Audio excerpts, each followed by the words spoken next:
ساری رات گاڑی چلتی رہی. صبح فجر کے ٹائم پہ صحرا کے اندر ایک بنگلے میں جا کر گاڑی رکتی ہے اور سعودی پاکستانی عورت کے ساتھ ہر ظلم کرتا ہے.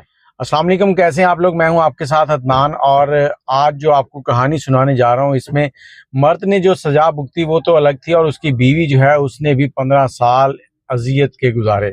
15 سال کے بعد وہ بڑی مشکل سے وہاں سے فرار ہوئی. ہوتا کیا ہے کہ سعودی جو ہیں وہ عیاش ہیں، سخت دل ہیں. وہ کیا کرتے ہیں کہ اپنی عیاشی پوری کرنے کے لیے جوان لڑکیوں سے شادی کرتے ہیں، اور شادی کرنے کے بعد کچھ مہینے ساتھ رکھا، اس کے بعد طلاق دے دی. سعودی عرب میں طلاق کی شرح اسی وجہ سے بہت زیادہ ہے. پاکستان کے علاقے سے مشتاق نامی ایک لڑکا جو کہ اپنے گھر کے معاملات کو دیکھتا تھا، جیسے جیسے جوان ہو رہا تھا اس کے اوپر بوجھ بڑھتا جا رہا تھا. گھر میں غربت تھی، کوئی اتنے اچھے حالات نہیں تھے. جیسے ہی وہ جوان ہوا تو اس کے والدین نے سوچا کہ اس کی شادی کر دیتے ہیں. مشتاق کے لیے ایک اچھا سا رشتہ ڈھونڈا، اور رشتہ ڈھونڈنے کے بعد اس کی شادی کر دی. اور جب اس کی شادی ہو گئی، شادی کے بعد اللہ تعالیٰ نے ان کے گھر میں رحمت کی اور ان کے ہاں بیٹی پیدا ہوئی، پھر ایک بیٹا بھی پیدا ہو گیا. لیکن مشتاق جو تھا اس کو ایک امیر آدمی بننے کا شوق تھا. مشتاق ہر وقت ایک امیر آدمی بننے کے سپنے دیکھتا تھا، اور اسی دوران مشتاق نے اپنی بیوی سے کہا کہ میں باہر جانا چاہتا ہوں، سعودی عرب جاؤں گا، وہاں پر پیسہ کماؤں گا، ہمارے حالات بھی اچھے ہو جائیں گے اور ہم اچھی زندگی گزاریں گے. جبکہ اس کی بیوی اس حق میں نہیں تھی، وہ کہہ رہی تھی آپ نہ جاؤ. مشتاق اپنی ضد پہ اڑا رہا. مشتاق نے کیا کیا، بیوی سے کہا کہ تم اپنے گہنے دو، اور ان کا ایک پلاٹ تھا، وہ دونوں چیزیں سیل کی، گہنے اور پلاٹ. اور اس کے بعد اس نے ایجنٹ سے پہلے ہی بات کی ہوئی تھی، ایجنٹ کو پیسے دیے اور اس نے اس کے ویزے کا بندوبست کیا. ویزا ریڈی ہو گیا. اس کے بعد اس نے ماں باپ سے اجازت لی کہ میں آپ لوگوں کے اچھے مستقبل کے لیے جا رہا ہوں تاکہ ہمارے معاملات جو ہیں وہ ٹھیک ہو جائیں. اور بیوی سے کہا کہ مجھے معاف کر دینا، میں تمہاری خواہشات سے کے اگین جا رہا ہوں، لیکن میں چاہتا ہوں کہ میرے بچے جو ہیں وہ اچھے اسکولوں میں پڑھیں اور ہمارے پاس بھی گاڑی ہو، ہر چیز ہو. تو بیوی خاموش ہو گئی. یہ جہاز میں بیٹھا اور سعودیہ چلا گیا. سعودیہ جیسے ہی پہنچا، اس کو تندور کے اوپر کام کرنے کا کافی تجربہ تھا، نانوائی کا کام کر لیتا تھا. اس کو وہاں پر تندور پہ نوکری ملتی ہے روٹیاں لگانے کی، اور یہ بہت اچھے پیسے کما رہا تھا. نانوائی کی تنخواہ اچھی ہوتی ہے، اس کو تنخواہ اچھی ملنے لگی. کوئی 1 سال کے اندر اندر اس نے اچھے خاصے پیسے گھر بھیجے. بیوی کے اکاؤنٹ میں تقریباً کوئی 30-35 لاکھ روپے جمع ہو چکے تھے. بیوی اس سے کہتی تھی کہ بہت پیسے ہیں، تم پاکستان آ جاؤ. لیکن دوسری طرف یہ جو تھا مشتاق، اس کو یہ تھا کہ کچھ پیسے اور کما لوں تاکہ گھر کے حالات اور اچھے ہو جائیں. ایک اچھا سا گھر لیں گے، اس کے بعد گاڑی لیں گے، پھر میں پاکستان جاؤں گا، اور اس کے بچے جو ہیں وہ اچھے اسکول میں جانے لگے. اور دوسری طرف کوئی 2.5 سال کا عرصہ گزرا. ایک دن یہ تندور کے اوپر روٹیاں لگا رہا تھا.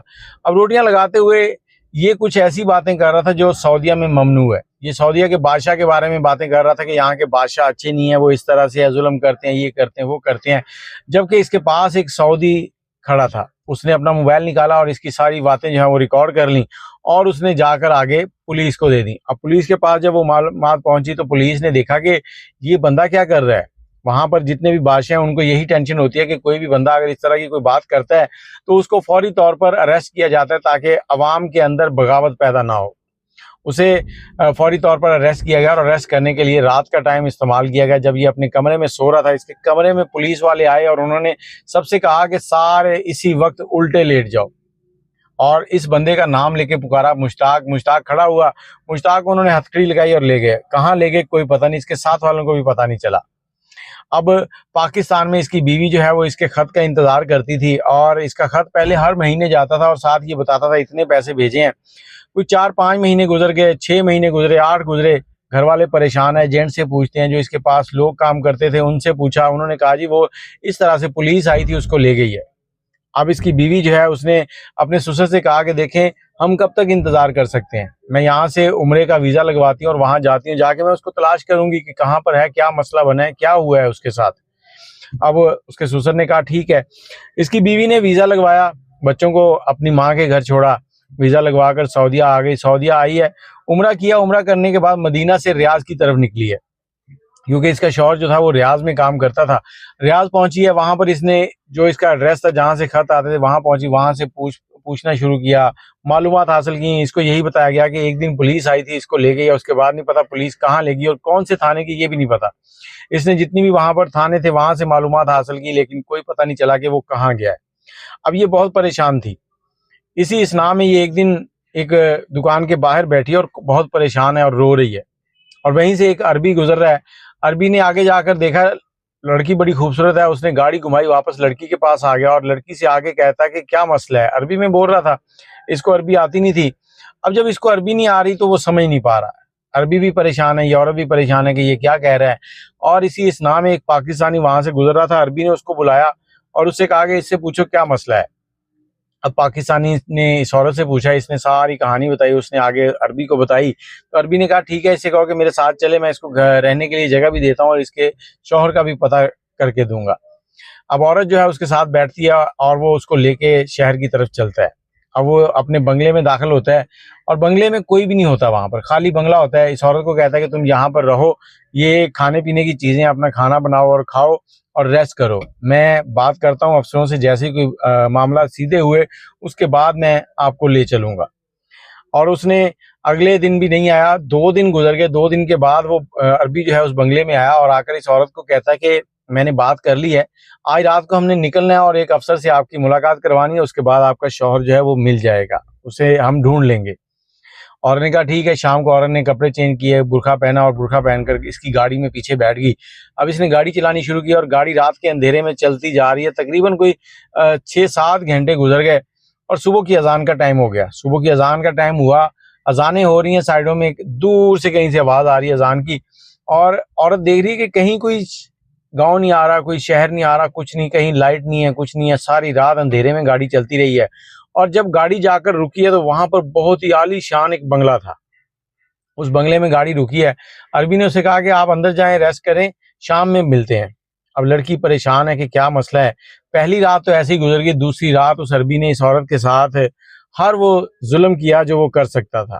اس کے ساتھ زیادتی کی اور زیادتی کے بعد یہ عورت روتی رہی. اس نے کہا نہیں, اب تم یہیں رہو گی. عورت کے ساتھ ہر روز وہ زیادتی کرتا. پہلے تو 1 ہفتہ وہیں رہا, اس کے بعد وہ شہر آ جاتا, ہر ہفتے کی شام کو وہاں جاتا اور اس عورت کے ساتھ زیادتی کرتا. اب اس عورت کو وہاں پر انہوں نے کچھ بکریاں لے کے دے دی. یہ عورت تقریباً اس ظلم کو 15 سال تک برداشت کرتی رہی. 15 سال گزر گئے تھے, عورت کو سمجھ نہیں آتی تھی میں نے جانا کس طرف ہے, کہ مجھے شہر کا رستہ کہاں سے ملے گا. ایک دن یہ بکریاں چراتے ہوئے تھوڑا سا دور نکل آئی. جب دور نکلی تو ایک روڈ تھا, اس روڈ سے ایک گاڑی گزر رہی تھی اور وہ گاڑی کے اندر جو لوگ تھے وہ اتر کر کچھ سیر کر رہے تھے, ادھر ادھر گھوم رہے تھے. تو اس نے دیکھا کہ وہ لوگ پاکستانی ہیں.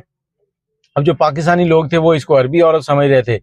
اب اس نے ان لوگوں سے مخاطب ہو کر سلام کیا. جب اس نے سلام کیا تو وہ سب حیران ہو گئے کہ یہ پاکستانی ہیں.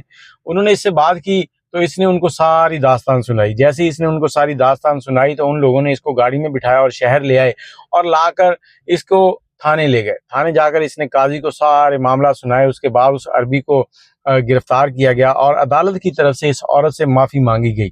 اور اس کا شوہر جو ہے وہ بھی قدرتی طور پر زندہ تھا. اس عورت کی عمر جو ہے وہ تقریباً 40 سال کے قریب ہو چکی تھی. 15 سال اس نے جو تکلیف میں گزارے وہ کہتی ہے کہ میں کبھی نہیں بھول سکتی.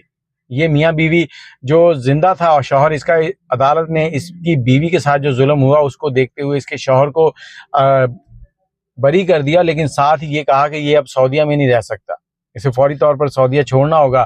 تو یہ دونوں میاں بیوی وہاں ملتے ہیں اور اس کے بعد جہاز میں بیٹھتے ہیں اور پاکستان آ جاتے ہیں. اب یہ کہانی سنانے کا مقصد یہ ہے کہ جہاں ہم کہتے ہیں نا کہ باہر پردیس جو ہے وہ بہت اچھا ہے, پیسہ ملتا ہے, پردیس میں جا کے آپ کو بہت سی چیزوں کا خیال رکھنا پڑتا ہے, جیسا کہ اس ملک کے حساب سے چلنا پڑتا ہے. اگر آپ اپنے ملک میں ہر کسی کے اوپر بول سکتے ہیں تو یہ ہر ملک میں نہیں ہے. سعودیہ کے اندر ان چیزوں کے اوپر بڑی پابندی اور بہت سے قانون سخت ہیں. شوہر اگر وہاں کے بادشاہ کے بارے میں بات نہ کرتا تو شاید اس کو اتنا عرصہ جیل میں نہ گزارنا پڑتا اور اس کی بیوی کو اس کے پیچھے جانے کی سزا نہ ملتی. بچے اس کے جوان ہو چکے تھے جب ماں بھی لوٹی. اب اس کے شوہر نے کہا کہ یہاں تم کوئی قصہ بیان نہیں کرو گی, بس جو ہو گیا سو ہو گیا, اور اللہ تعالیٰ ہمیں اس کا صبر اجر دے گا. باقی آپ اپنی رائے کمنٹ میں ضرور دیجیے گا. مجھے اجازت دیں, دعا میں یاد رکھیے گا. اللہ حافظ.